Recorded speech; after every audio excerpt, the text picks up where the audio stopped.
Brian Ferneyhough, this is the 2010 edition of the Donaueschingen Spiele Festival. Your first occasion was in the 1970s. Do you recall it? Yes, I do recall it. I recall it was actually a year later than it was supposed to be, because I was given a commission for the Stuttgart singers at the time, conducted by Peter Eötvös. And I worked very hard on this piece, but owing to the fact that I'd never really written a choral piece of that sort before, I was somewhat late delivering it, and he was Peter Eötvös of the Skolkantorum Stuttgart. He told me finally that he'd had to do something like 100 rehearsals on this piece, and that he couldn't guarantee to do it on that particular Donaueschingen. So it should have been 1974, as I recall, but in fact it turned out to be 1975. So you added some irritation with your start at the time. Well, it's lasted over the years, I think, but I've got something of a reputation for being slow at delivering pieces, but one does what one can. And writing impossible scores. No, I've never written an impossible score. No, you're saying people say that I've written impossible scores. Well, people say all sorts of things, don't they? I don't think I ever wrote anything impossible. A lot of people say things were impossible when A, they don't know how to do it themselves, or B, they couldn't be bothered to do it themselves.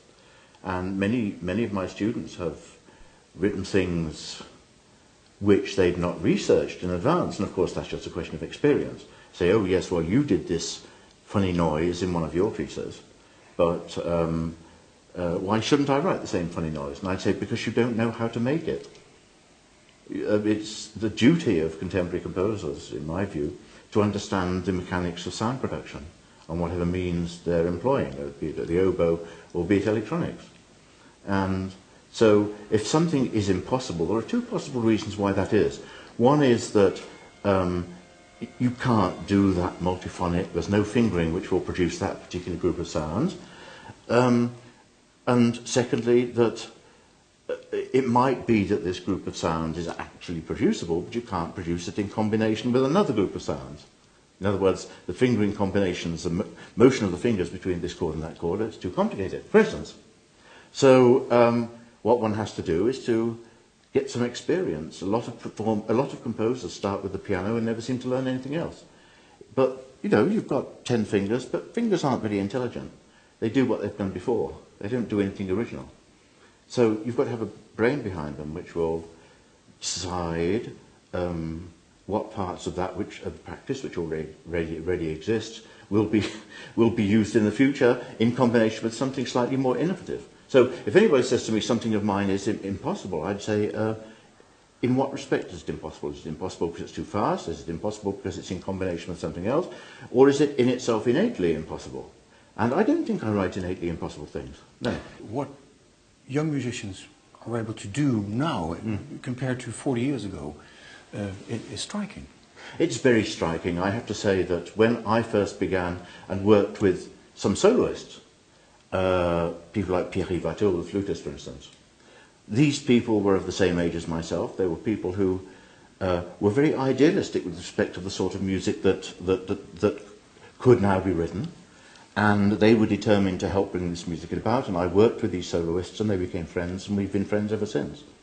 So yes, it's striking that in the 2 or 3 generations that have passed since then, some of the things that were done at that time, some of the things which allowed us to bond, as it were, as composers and performers, are really quite straightforward things now. So you could demand even more nowadays than 30 years ago?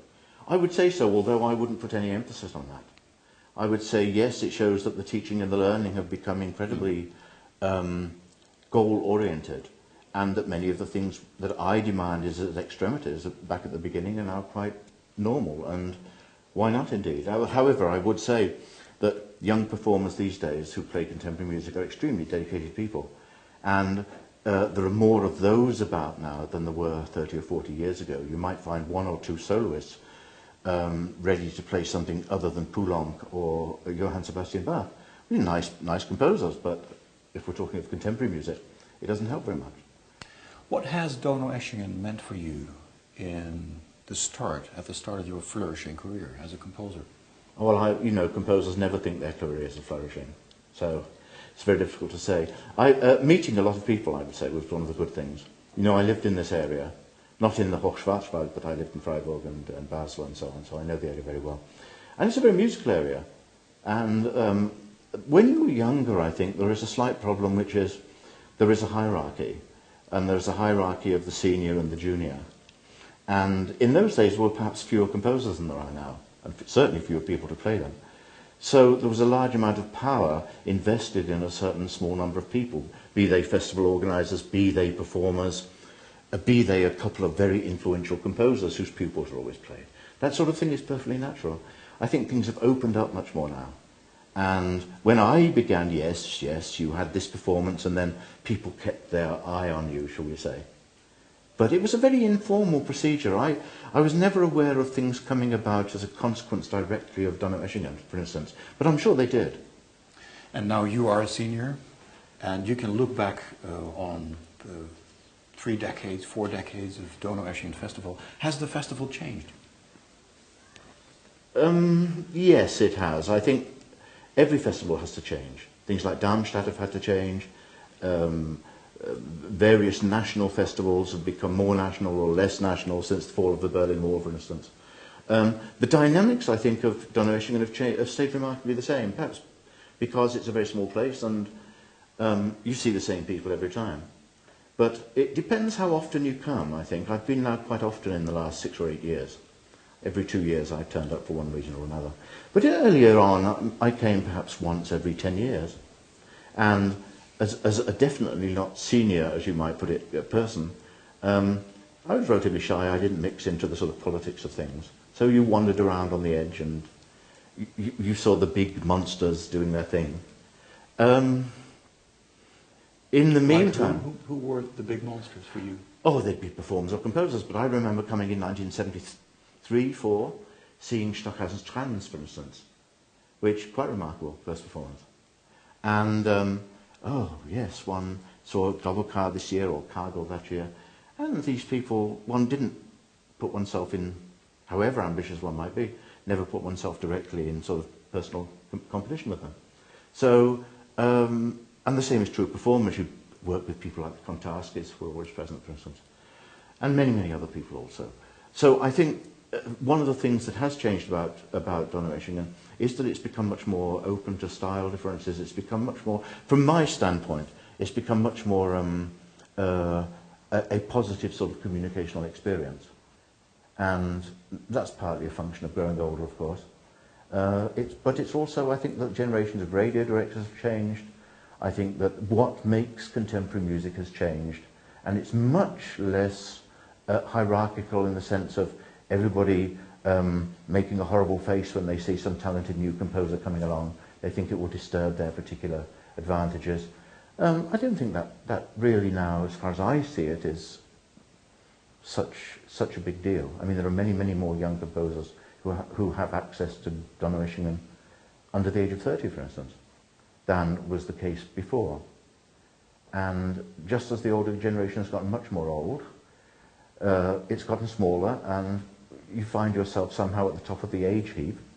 And it's a place which, perhaps because of its isolation and the fact that it's been a very continuous tradition for a long time, one wants to come again. I think very many people come again, even when they're not being performed. And they've improved the exhibition of scores much over previous times. And I'm now much more positive, perhaps, than I was about Donaueschingen, 20 years ago? What was your most festive premiere here? Gosh, I've had so many premieres that... No, that's not quite true, actually. Festive. How many? 1, 2, 3, 4, 5, 6. So not as many as some. I mean, in years gone by, there were the figures who were present practically at every Donaueschingen festival, who presented the public face of contemporary music, shall we say. That was partly because the journalists needed something straightforward they could comment on, and they could comment on the people who'd been there in years gone by, right? But I think now that's not quite so much the case. The cliches of a particular ruling hierarchy among the composers, and therefore among all the sort of ancillary communicational media is no longer as strict as it was in the past. So what is your most, the dearest, most festive first performance? Ah, lovely word, festive. Of course, festive and festival don't always go together. I'm happy when things go well. I recall back in the early years that I had a piece called Time and Motion Study 2 for cello and electronics. And I remember working very, very hard in the Freiburg Electronische Studio, trying to put together this with the performer. And the performer didn't like the piece very much, I think. And so it was many extremities. He had to sing, shriek, he had a contact microphone on his throat, he had foot pedals and all sorts of things. And it really was a sort of musica negativa of the most extreme sort at that time.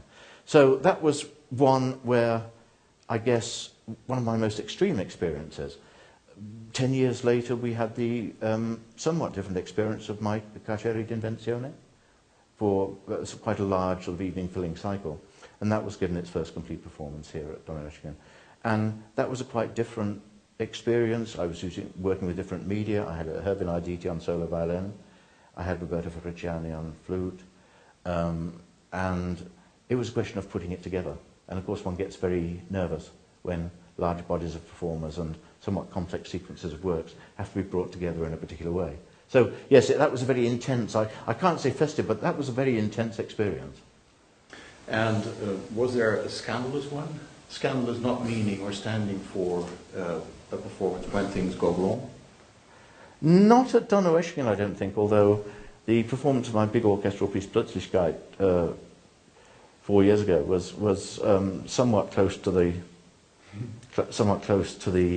tooth, as it were, because the parts, for whatever reason, were delivered somewhat late, and the performers were not particularly happy with it for that reason, and I understand them completely. So you do the best you can under the circumstances given. So yes, Donaueschingen is always a very fraught experience, either because it's positive or it's negative, or because you don't know what it's going to be until it's happened. And you don't always, as I say, you don't notice the effects of it immediately, unless you go out and buy the daily newspapers for the next fortnight in as many different languages as you can find. You don't know what's happened.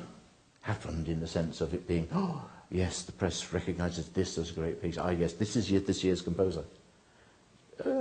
Maybe it's a different composer than the one everybody at Donaueschingen thought was the most important composer. How many rehearsals does an average Brian Ferneyhough composition take now? Oh, well, that's very difficult to say. It depends upon who's performing it, of course. Orchestras usually get fewer rehearsals, but they need more. And that's an issue which is sort of institutionalized, and there's not a lot you can do about that, even with an orchestra as experienced as the Südwestfront. So you, knowing in advance that will be the case, you try to make as many compromises as possible in order to produce a realistic realization of what you wanted.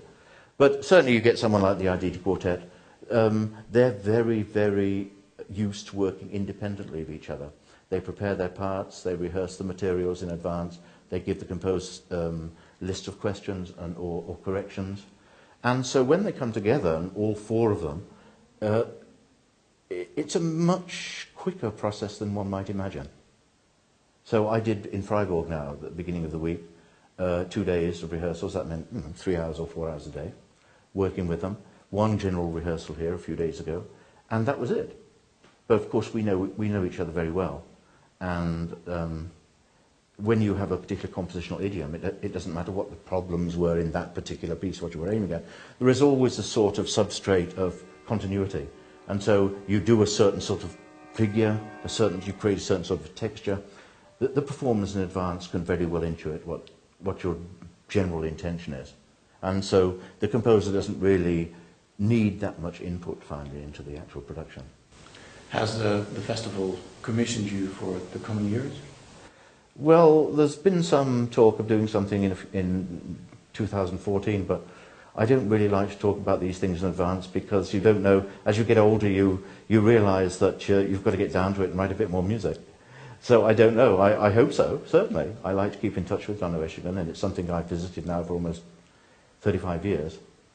And I'm very glad that many of my pupils have been performed here, and I'm glad to see them again. I was surprised yesterday evening seeing so many people I hadn't seen for, it could even be 20 years. you recognise them almost immediately. It's really strange.